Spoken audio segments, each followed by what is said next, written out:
Welcome back to the podcast, ladies and gentlemen. I hope you're well. Thank you for tuning in once again, and Happy New Year. I've said that. I'll probably stop saying that at the start of my podcast after this one. Guys, I want to really dive into relationships today. Why people suck at relationships as a whole. Why do so many people have challenges? One, finding the right person. Two, staying with the right person. Three, growing with that person. We're going to go into 6 points today of why most people suck at keeping an intimate relationship, having a fulfilled relationship, a meaningful relationship, and they're very practical steps that you can start doing right now. So I hope you get some value from this. Before we get started, if I can ask a favor, if you could like the video, it does help with the algorithm. It's going to help share it with people. If you want to leave a comment down below, that would be awesome. And if you're courageous enough, if you get value from this, share this with a friend and who you think will get some value from this, okay? So let's rock and roll. First things first.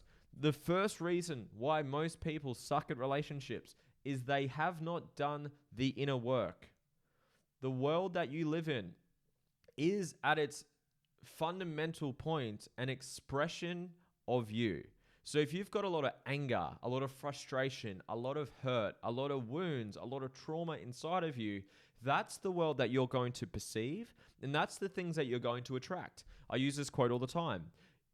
Life will present you with people and circumstances to reveal where you are not free and where you have not healed.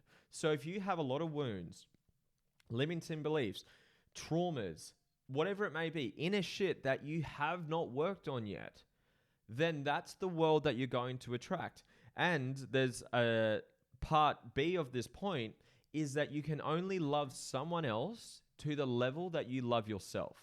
And what most people do is they don't love themselves that much. They're not whole as a person. And they think that if I go find someone, they will complete me or they will help fix my shit. And there is truth to that.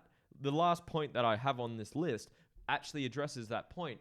But fundamentally, if you are not at a level where you can wholeheartedly look yourself in the mirror and say with conviction that you love who you are, the man, the woman, whatever you identify as, you love the person staring back at you, then you are not ready for a relationship. Some people think this is, so I'll just go part one, then I'll go to part two. So step one, or first reason is you haven't done the work. You need to do inner work. You cannot love someone else, or you can only love someone else to the level that you love yourself. So if you don't have self-love, self-worth, self-confidence, then you're going to attract people, back to the quote I mentioned earlier, that are going to reveal parts of you that you have not healed through.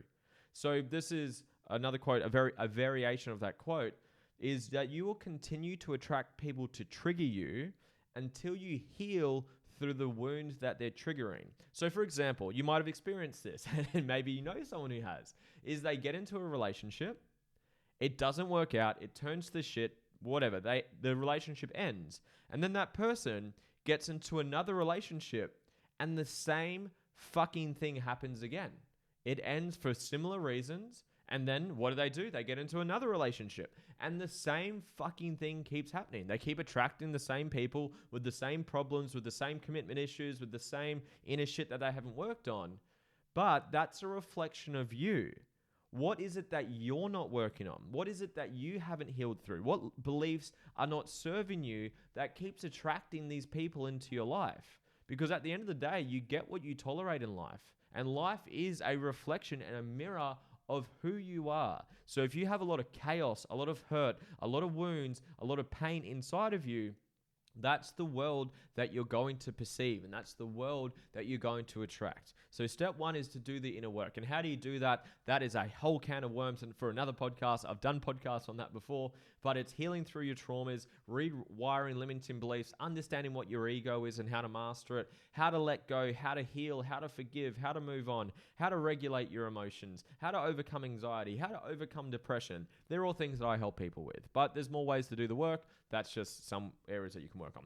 Step two, this ties into step one, is that you need to be whole. Because again, it's similar to the point I just said earlier, is some people think that they're going to find someone, in quotes, to complete them. But by definition, that means that you are not whole. And if you are, again, by definition, needing someone to complete you, then you are codependent on your partner. And that right there causes so much fucking challenges. You're very needy of them leaving you. You can be easily manipulated, and the difference between influence and manipulation is intention. So you can be easily manipulated, you can be taken advantage of, you can be treated really poorly, and you will allow it because you're needy of that person. Remember this, please hear this when I say this. Whatever you need in life will control you. I'll say it again. Whatever you need in life will control you. So if you're needy of your relationship is going to control you. They'll treat you poorly, but because you're needy of this relationship, you're going to allow it.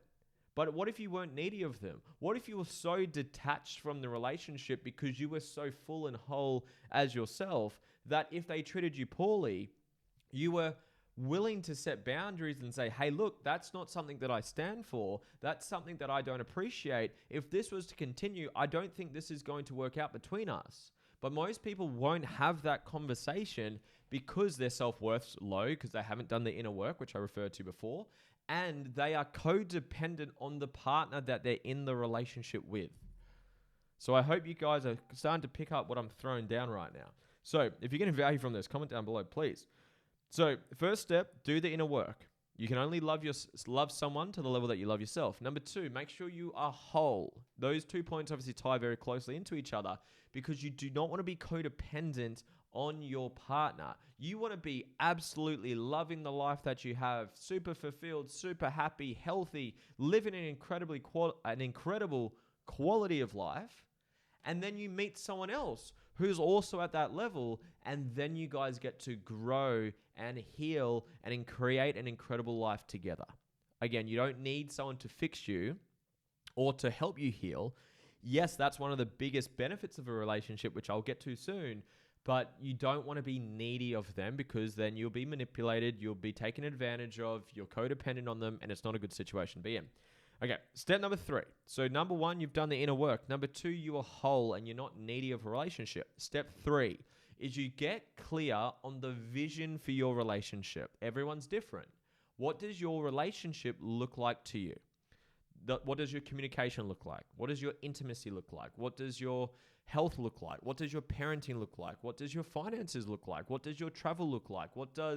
Whatever's meaningful to you, right? This ties into values, which is something I talk a lot about in my videos, but what is your vision for the relationship? Because that then gives you a bit of a framework of who fits into that vision or not. Because if your vision is to be with someone who's really financially sound, they look after their finances, they do well financially, then if you two were to bump into someone who's got fucking terrible money habits and does not want to work on those money habits, then that's probably a red flag or a non-negotiable, which is the next step. That is a wanting to say this is the wrong person for you.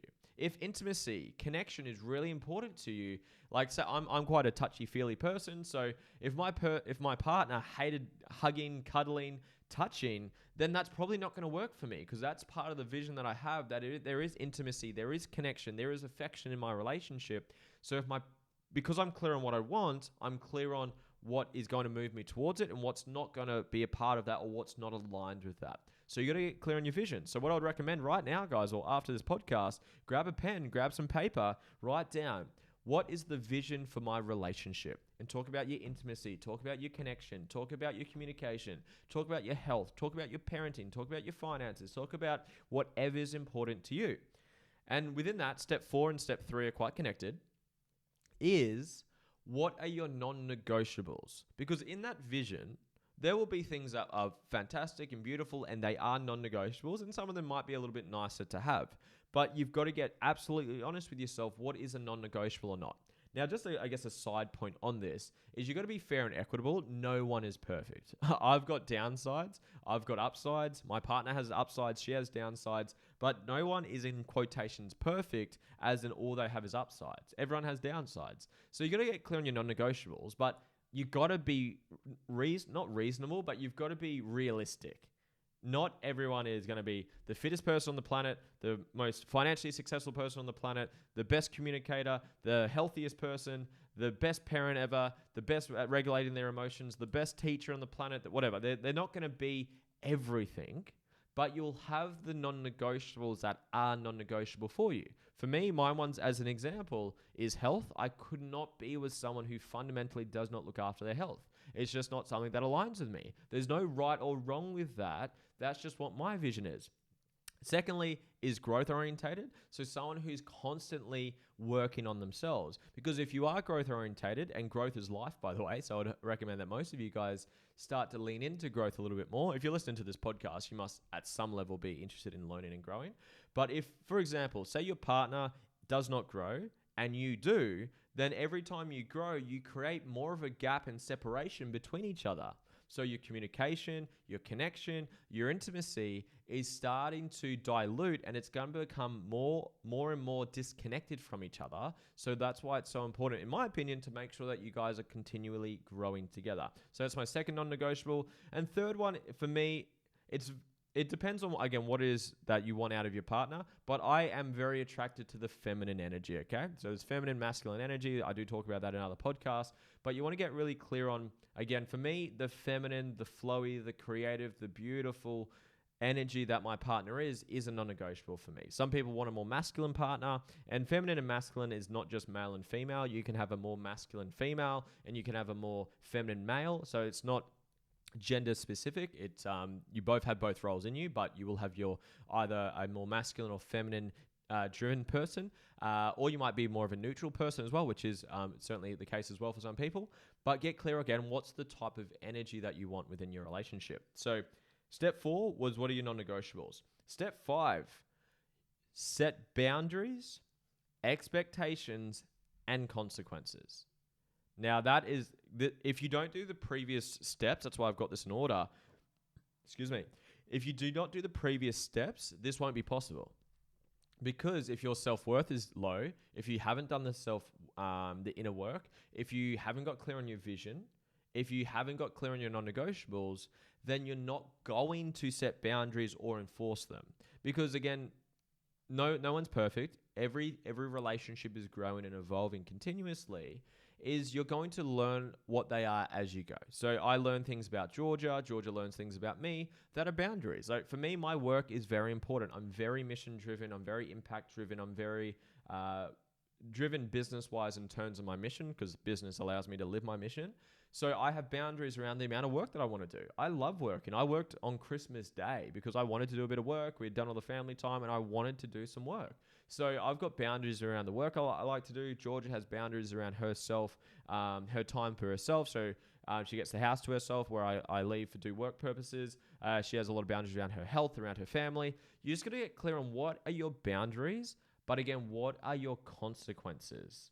Because most people will not enforce the consequences because they're codependent and needy of that relationship. Remember, if you're fully whole, you would be totally okay if that relationship ended. And some people would say, well, that just means you truly don't love them. No, it doesn't. You can absolutely love someone unconditionally and at the same time be detached with whether you're with that person or not. It's a very beautiful place to get to.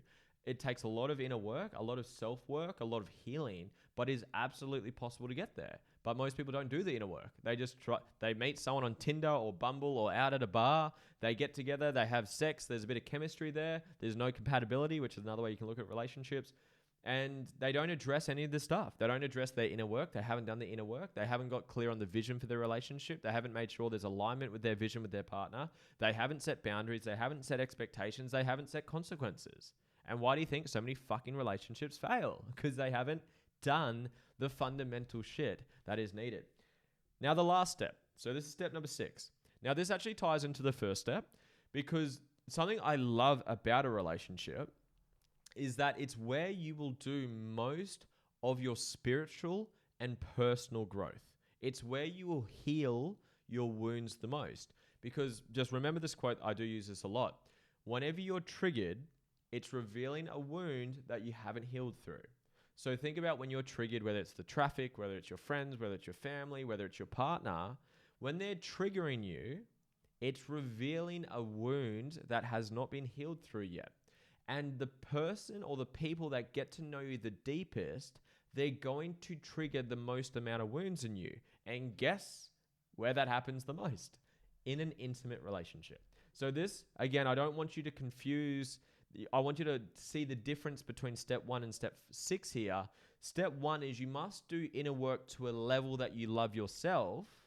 And then you get with someone who's also done that. And then you continue to heal and grow together. I've done the most growth in my life with my beautiful partner, my beautiful fiance, because we understand that when we're triggered, it's a wound, it's a trauma that hasn't been addressed yet. And by learning to hold space, to make each other feel seen, heard, and loved unconditionally when we're triggered, and understand the frameworks and the tools that can be used to heal together, we grow together. It's one of the fucking best things about a relationship, but most people hate this part because they get triggered in their relationship. It turns into a fucking argument. They have a screaming match at each other. Then you both second guess, is this the right person for me? One or both of you might be codependent on each other, so you're needy of each other and you're scared of them leaving you. So then one of the partner treats you poorly, but you're codependent, so you tolerate it, and then that relationship just turns fucking toxic and goes into a downward spiral. I just see it so fucking often with the clients that I work with and friends and families that I have. So those are my steps, guys. I'm going to rehash that for you. Number 1, do the inner work to a level that you love yourself. You can only love someone to the level that you love yourself. Number 2, make sure you are fully whole so you do not become codependent on the partner that you get with. Step 3, get clear on the vision for your relationship. What does the relationship look like in your vision? Step 4, get clear on your non-negotiables, which will come from that vision. So what are your non-negotiables that you must have in a partner? Make sure it's realistic, make sure it's reasonable. No one's perfect. Everyone's got downsides to themselves. Step 5, set boundaries. Once you're in the relationship, set boundaries, expectations, and consequences. And then step 6, learn how to hold space for each other. You're going to trigger each other. It's one of the more challenging, but it's also one of the more beautiful parts of an intimate relationship, is that you are going to trigger those inner wounds, those young childhood wounds that haven't been healed through yet. And by learning the art of regulation, regulating those emotions, taking a big, deep breath in, learning to see each other's perspective, learning to hold space, learning to help each other feel seen, feel heard, feel loved unconditionally, you get to heal together. And that for me is some of the most beautiful part of a relationship. Guys, if you got value from this, please comment down below, like the video, share it with someone that you think will get a lot of value from this. It helps tremendously. It helps me help more people, helps me impact the world in a meaningful way.